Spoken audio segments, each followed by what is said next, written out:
നിങ്ങൾക്കറിയാലോ 6 മാസമാണ് നമുക്ക് പഠിക്കാൻ സമയമുള്ളത്. ജൂൺ തൊട്ട് നവംബർ വരെ 6 months ഉണ്ട്. അതിൽ ഓൾമോസ്റ്റ് 80+ ചാപ്റ്റേഴ്സ് ഉണ്ട്. അപ്പോൾ പെർ മന്ത് നോക്കുവാണെങ്കിൽ 14 ചാപ്റ്ററോളം വരും. ഇതാണ് എൻ്റെ റിയാലിറ്റി അല്ലേ. ഇപ്പോൾ റിപ്പീറ്റേഴ്സ് കോഴ്സ് എന്ന് പറയുന്നത് ഇത്തിരി ഹെവിയാണ്.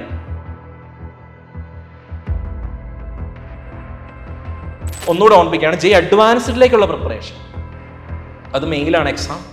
പക്ഷേ പ്രിപ്പറേഷൻ മെയിലേക്കോ ജനുവരിക്ക് ശേഷം വെച്ചേക്കരുത്, അതിപ്പോൾ തന്നെ തുടങ്ങണം. ഈ 3 yearsലെ ജെ അഡ്വാൻസ്ഡ് PYQസും 3 yearsലെ ജെ മെയിൻ PYQന് ശേഷം നിങ്ങൾ ഈ വീക്കിൽ തന്നെ ഒന്ന് കാണണം. കണ്ടാൽ മതി, കണ്ടൊന്ന് വായിച്ച സൊല്യൂഷനൊക്കെ നോക്കിയാൽ മതി. ഒരു കാര്യം കൂടി എടുത്ത് പറയണമല്ലോ, കാരണം കെമിസ്ട്രിക്ക് NCERT ടെക്സ്റ്റ് ബുക്ക് എപ്പോഴും ഇമ്പോർട്ടൻ്റ് ആണ്, പ്രത്യേകിച്ച് ജെ മെയിന്. അഡ്വാൻസ്ഡിലും അത് നിങ്ങൾക്ക് നോക്കിയാൽ മനസ്സിലാവും. ഇനോർഗാനിക് കാണാതെ പഠിക്കാനുള്ള കാര്യം എല്ലാം NCERT ടെക്സ്റ്റ് ബുക്കിൽ ഉള്ളതേ ചോദിച്ചിട്ടുള്ളൂ. അപ്പോൾ 11 ക്വസ്റ്റ്യൻ ഞാൻ പറഞ്ഞല്ലോ, അതിന് കാണാതെ പഠിക്കാനുള്ള കുറച്ച് കാര്യങ്ങളുണ്ട്, അത് ഈ ടെക്സ്റ്റ് ബുക്കിൽ നിന്നാണ്. അപ്പം ജനറലി ഒരു എക്സാമിൽ ജെ മെയിൻ ആണെങ്കിലും അഡ്വാൻസ്ഡ് ആണെങ്കിലും ബൈ ഹാർട്ടിംഗ് ടൈപ്പ് ക്വസ്റ്റ്യൻസ് ആണെങ്കിൽ അതിൻ്റെ content is nearly always taken from NCERT text book. അത് ഓർഗാനിക്കിൽ നിന്നോ ഇനോർഗാനിക്കിൽ നിന്നോ ഫിസിക്കിൽ നിന്നോ വരാം, എവിടെ നിന്ന് വേണമെങ്കിലും വരാം. ചിലരെങ്കിലും ഞാൻ പറഞ്ഞു കേട്ടിട്ടുണ്ട് ഓർഗാനിക് കെമിസ്ട്രി ബൈ ഹാർട്ടിംഗ് ആണെന്ന്. ഒരിക്കലും അല്ല. ഓർഗാനിക് കെമിസ്ട്രി റിയാക്ഷൻ മെക്കാനിസം വെച്ച് പ്രെഡിക്റ്റബിൾ ആണ് എപ്പോഴും. കാരണം ഇതിലാകെ സെൻട്രൽ ആറ്റം കാർബൺ മാത്രമേ ഉള്ളൂ. അതിലാകെ റിസണൻസ്, ഇൻഡക്റ്റീവ് ഇങ്ങനെയുള്ള ചില ഐഡിയാസേ ഉള്ളൂ. ആ വളരെ ലിമിറ്റഡ് ആയ ഇൻഫോർമേഷൻസ് വെച്ച് എപ്പോഴും പ്രെഡിക്റ്റബിൾ ആണ് ഓർഗാനിക്കിൻ്റെ reactions.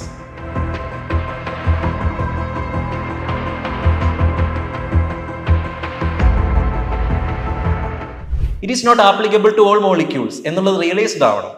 It is just theory, it is not first law of thermodynamics. If it is a law of thermodynamics, law of chemical combination, law of conservation of mass, that is applicable nearly all everywhere. So you can apply it in inorganic or organic or physical everywhere, but not the theory.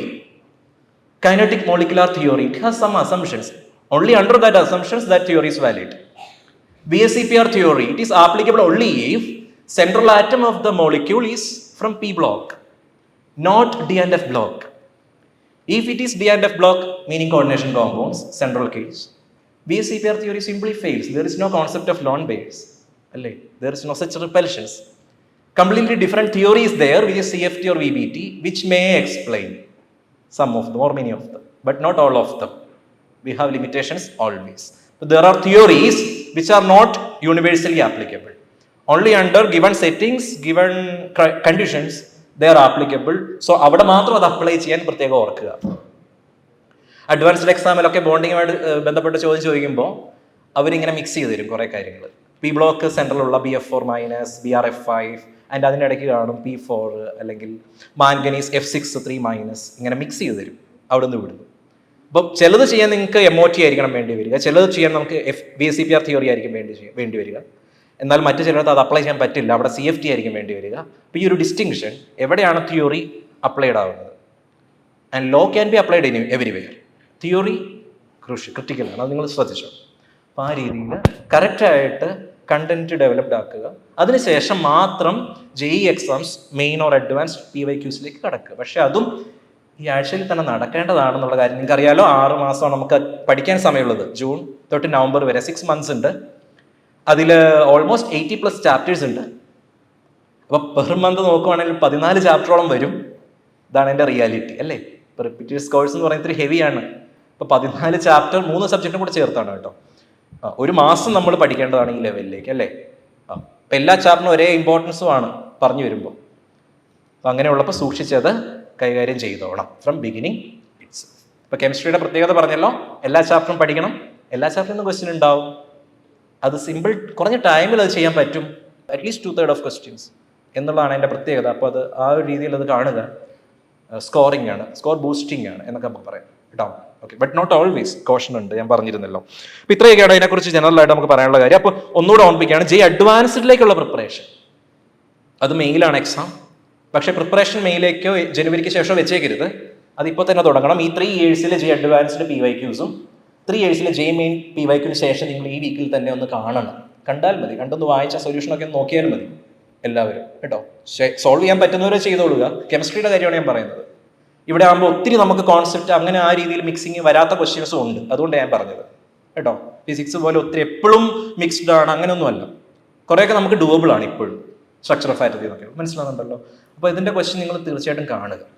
3 വർഷത്തെയെങ്കിലും ഈ ആഴ്ചകളിൽ തന്നെ കണ്ട് അതിന് ആ രീതിയിലൊന്ന് mind റെഡിയാക്കി വരിക കേട്ടോ.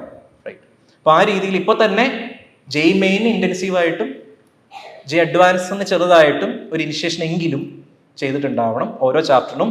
നിങ്ങൾക്ക് അറിയാലോ 25 ചാപ്റ്ററും പഠിച്ചതിന് ശേഷം ജെയ് അഡ്വാൻസിലേക്ക് പോകുമ്പോൾ ഈ ചാപ്റ്ററുകൾ തമ്മിലുള്ള കണക്ഷൻ നമ്മൾ ഓർത്തെടുക്കേണ്ടതാണ്. അതിനും ടൈം എടുക്കും. അപ്പോൾ അതിനു വേണ്ടിയുള്ള ടൈം പിന്നെ കൺസ്യൂംഡ് ആണ്. എക്സ്ട്രാ ടോപ്പിക്ക് പഠിക്കാനുള്ള സമയം വേണം. പിന്നെ അപ്പോൾ ഇതൊക്കെ പിന്നെ നടക്കാനുള്ളതാണ്. അതുകൊണ്ട് ഇൻഡിവിജ്വൽ ചാപ്റ്റേഴ്സ് ക്ലാരിറ്റി പരമാവധി കൊണ്ടുവരിക കേട്ടോ. ഒരു കാര്യം കൂടി എടുത്ത് പറയണമല്ലോ, കാരണം കെമിസ്ട്രിക്ക് NCERT ടെക്സ്റ്റ് ബുക്ക് എപ്പോഴും ഇമ്പോർട്ടൻ്റ് ആണ്, പ്രത്യേകിച്ച് ജെയ് മെയിന്. അഡ്വാൻസ്ഡിലും അത് നിങ്ങൾക്ക് നോക്കിയാൽ മനസ്സിലാവും. ഇനോർഗാനിക്ക് കാണാതെ പഠിക്കാനുള്ള കാര്യം എല്ലാം NCERT ടെക്സ്റ്റ് ബുക്കിൽ ഉള്ളതേ ചോദിച്ചിട്ടുള്ളൂ. അപ്പോൾ 11 ക്വസ്റ്റ്യൻ ഞാൻ പറഞ്ഞല്ലോ, അതിന് കാണാതെ പഠിക്കാനുള്ള കുറച്ച് കാര്യങ്ങളുണ്ട്, അത് ഈ ടെക്സ്റ്റ് ബുക്കിൽ നിന്നാണ്. അപ്പം ജനറലി ഒരു എക്സാമിൽ ജെയ് മെയിൻ ആണെങ്കിലും അഡ്വാൻസ്ഡ് ആണെങ്കിലും ബൈ ഹാർട്ടിംഗ് ടൈപ്പ് ക്വസ്റ്റ്യൻസ് ആണെങ്കിൽ അതിൻ്റെ content is nearly always taken from NCERT text book. അത് ഓർഗാനിക്കിൽ നിന്നോ ഇനോർഗാനിക്കിൽ നിന്നോ ഫിസിക്കലിൽ നിന്നോ വരാം, എവിടെ നിന്ന് വേണമെങ്കിലും വരാം. മനസ്സിലായല്ലോ? ചെറിയ ഫ്രാക്ഷൻ ആണ്, അതിൽ നിന്ന് ചോദിക്കും. ഞാനതാ പറഞ്ഞു, റിലവൻസ് അനുസരിച്ചല്ല ക്വസ്റ്റ്യൻ ജെയ് മെയിനിൽ. അപ്പോൾ എന്തും ആ ചാപ്റ്ററിൽ നിന്ന് റെഡി ആയിക്കണം. ഇതാണ് നമ്മുടെ approach for JEE main till January. മനസ്സിലായല്ലോ? അതിനുശേഷം റിലവൻസ് ഒക്കെ നോക്കിയാണ് ക്വസ്റ്റ്യൻ. അതിനൊന്ന് പറഞ്ഞു വെക്കുന്നത് മാത്രമേ ഉള്ളൂ. അഡ്വാൻസിൻ്റെ ഏതൊരു ക്വസ്റ്റ്യനും ആ ചാപ്റ്ററിൻ്റെയും ആ സബ്ജക്റ്റിൻ്റെയും ആ തിയറിയുടെയും റിലവൻസ് അനുസരിച്ച് അതിൻ്റെ ഒരു ആപ്ലിക്കേഷൻ അനുസരിച്ച് മാത്രമേ ചെയ്യുള്ളൂ. അതിന് മറിച്ച് സംഭവിക്കില്ല, ഉറപ്പാണ്. കാരണം എക്സാമിൻ്റെ ലെവൽ വേറെയാണ്. കണ്ടന്റ് ഇത് തന്നെയാണെങ്കിലും സെലക്ഷൻ ഓഫ് തിയറീസ് കണ്ടന്റ്സ് എന്ന് പറയുന്നത് ഈ രീതിയിൽ തന്നെയാണ്. There is some logics always. Memorise ചെയ്യേണ്ട കണ്ടന്റ് ഉണ്ട്, അത് ഞാൻ പറയുകയാണ് ഒന്നുകൂടെ. ജെയ് മെയിനിൽ 25 ക്വസ്റ്റ്യനിൽ ഒരു 6-7 ക്വസ്റ്റ്യൻ കാണാതെ പഠിച്ച് എഴുതേണ്ടതാണ്. എന്നാൽ ജെയ് അഡ്വാൻസിലേക്ക് വരുമ്പോൾ 1-2 ക്വസ്റ്റ്യൻ ഉറപ്പായിട്ടും കാണും ബൈ ഹാർട്ട് ചെയ്ത് എഴുതേണ്ടത്. തീർത്തും ഇല്ലെന്നുമല്ല, കാരണം this is the nature, actual nature of the subject. Nobody can violate it. മനസ്സിലാവുന്നുണ്ടല്ലോ? അപ്പോൾ ആ കാണാതെ പഠിക്കുക എന്നുള്ളൊരു പാർട്ട് അതിലുണ്ടെങ്കിൽ അത് ചെറുതായിട്ടെങ്കിലും അഡ്വാൻസ്ഡ് എക്സാമിലും ഉണ്ട്. അപ്പോൾ ജെയ് മെയിനിന് വേണ്ടി പ്രിപ്പയർ ചെയ്യുമ്പോൾ അത് അഡ്വാൻസിലും കുറേ യൂസ്ഫുൾ ആണ്. അപ്പോൾ അതുകൊണ്ട് ഇത് അഡ്വാൻസിന് വേണ്ടല്ലോ എന്നോർത്ത് ഇപ്പം നോക്കാതിരിക്കേണ്ട, കറക്റ്റായിട്ട് അത് ചെയ്യാം.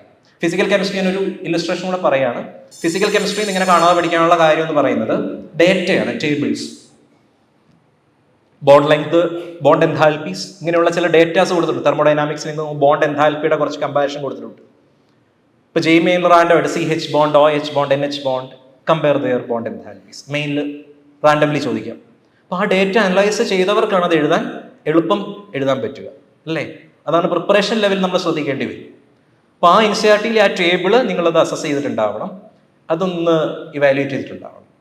അപ്പോൾ ആ രീതിയിൽ എവിടെയൊക്കെയാണോ കാണാതെ പഠിക്കാനുള്ള കണ്ടന്റ് ഉള്ളത്, ഏത് പ്രൊപ്പോർഷനാണോ അതൊക്കെ വേണ്ട രീതിയിൽ ചെയ്തോണം. അല്ലാത്തത് തീർച്ചയായിട്ടും കാണാതെ പഠിക്കരുത്, ഇത് കോഷനാണ്. കാരണം ഇത് ട്രാപ്പാണ്. ഇതൊക്കെ കാണാതെ പഠിക്കേണ്ടാത്തത് അങ്ങനെ തന്നെ ആ രീതിയിൽ തന്നെ ലോജിക്കലായിട്ട് തന്നെ പഠിക്കാനും ശ്രമിക്കണം.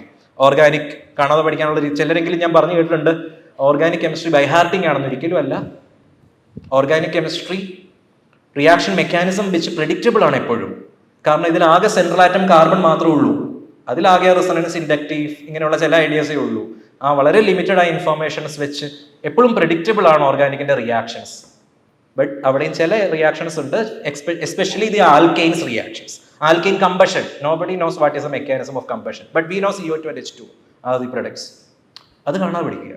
അതിന്റെ മെക്കാനിസം ആലോചിച്ച സമയം കളയരുത്. മനസ്സിലാകുന്നുണ്ടല്ലോ? ഇങ്ങനെ ടൈം സ്യൂട്ടബിൾ ആയിട്ട്, എഫക്റ്റീവ് ആയിട്ട്, എഫിഷ്യൻ്റ് ആയിട്ട് മോഡുലേറ്റ് ചെയ്ത് അതിന് നിങ്ങൾ ഹെൽപ്പ് എടുക്കുക, ഫാക്കൽറ്റീസിന്റെ ഹെൽപ്പ് എടുക്കുക, ചോദിച്ച് മനസ്സിലാക്കുക. അങ്ങനെ ടൈം നമുക്ക് ലിമിറ്റഡ് ആണ്, 6 മാസം. ഒത്തിരി കാര്യങ്ങൾ ചെയ്യാനുണ്ട്. അത് പ്രോപ്പറായിട്ട് ടൈം എഫക്റ്റീവായിട്ട്, എഫിഷ്യൻ്റ് ആയിട്ട് യൂട്ടിലൈസ് ചെയ്യുക. ഒത്തിരി ട്രാപ്സ് ഉണ്ട് സബ്ജക്റ്റിൽ, കെമിസ്ട്രിയിൽ ഒത്തിരി ഡൈവേഴ്സ് ആണ്. അപ്പോൾ അത് മനസ്സിലാക്കി മുന്നോട്ടേക്ക് പോവുക. അപ്പോൾ അത്രയേ ഉള്ളൂ. അപ്പോൾ എല്ലാ ചാപ്റ്ററും 99 to 100% ഫോക്കസ് ചെയ്യുന്ന എല്ലാവരും എല്ലാ ചാപ്റ്ററും എല്ലാ സബ്ജക്റ്റും ഈക്വൽ ഇമ്പോർട്ടൻസ് കൊടുക്കണമെന്ന് ഞാൻ പറഞ്ഞു. അപ്പോൾ അതിൽ ഇത്തിരി ഹെക്റ്റിക്ക് തന്നെയാണ്. അപ്പോൾ അങ്ങനെ നോക്കുമ്പോൾ ഈ ഒരു സമയം എന്ന് പറയുന്നത് 6 months. അപ്പോൾ അതിന് ഇത്തിരി സാക്രിഫൈസ് ചെയ്യാൻ റെഡി ആവുക എന്നുള്ളതാണ് എനിക്ക് ആദ്യം പറയുള്ളത്. ആദ്യം ക്വിറ്റ് ചെയ്യാൻ പറയുന്നില്ല. പരമാവധി നിങ്ങൾ ശ്രമിക്കുക എല്ലാ ആഴ്ചയും. മനസ്സിലാവുന്നുണ്ടല്ലോ? പരമാവധി അപ്രോച്ച് ചെയ്യാൻ ശ്രമിച്ചുകൊണ്ടേ ഇരിക്കുക. ഹെൽത്ത് ശരിക്കും ശ്രദ്ധിച്ചോണം. ഇത് ചെയ്യാൻ വേണ്ടി പോയിട്ട് ഹെൽത്ത് പ്രശ്നമാക്കിയേക്കരുത്, റാവു സാർ പറഞ്ഞതുപോലെ. അപ്പോൾ അത് കൂടെ ചേർത്ത് ഞാൻ നിർത്തുകയാണ്. അപ്പം സബ്ജക്റ്റുകളെല്ലാം ഡെവലപ്പ് ചെയ്യുന്നതിനൊപ്പം ഹെൽത്തും പ്രോപ്പറായിട്ട് മെയിൻറ്റെയിൻ ചെയ്ത് റിക്വയർഡ് ആയ ഹെൽപ്പൊക്കെ പ്രൊഫസേഴ്സിൻ്റെയോ മെൻറ്റേഴ്സിൻ്റെയോ എടുക്കുക. അത് പ്രോപ്പറായിട്ട് നിങ്ങൾ തന്നെ ഡീൽ ചെയ്യുക. മനസ്സിലായല്ലോ? നിങ്ങൾ ഇൻട്രാക്ട് ചെയ്യാൻ നിങ്ങൾ വില്ലിങ് ആയിരിക്കണം. അങ്ങനെ ഒരു ഹെൽത്തി ആയിട്ട് മുമ്പോട്ട് പോവുക. 6 months പ്രിപ്പറേഷൻ മന്ത്സ് എന്ന് പറയുന്നത് ഹെൽത്തി ആയിട്ട് മുമ്പോട്ട് കൊണ്ടുപോവുക, എഫിഷ്യൻ്റ് ആയിട്ട് മുമ്പോട്ട് കൊണ്ടുപോകുക, എഫക്റ്റീവായിട്ട് മുമ്പോട്ട് കൊണ്ടുപോകുക കേട്ടോ. അപ്പോൾ എല്ലാവർക്കും ഈ വർഷം നല്ലൊരു ജെയ്മെയിനും അഡ്വാൻസ്ഡും ആശംസിക്കുന്നു. Thank you. Brilliant Study Center, India's #1 coaching center for NEET and JEE.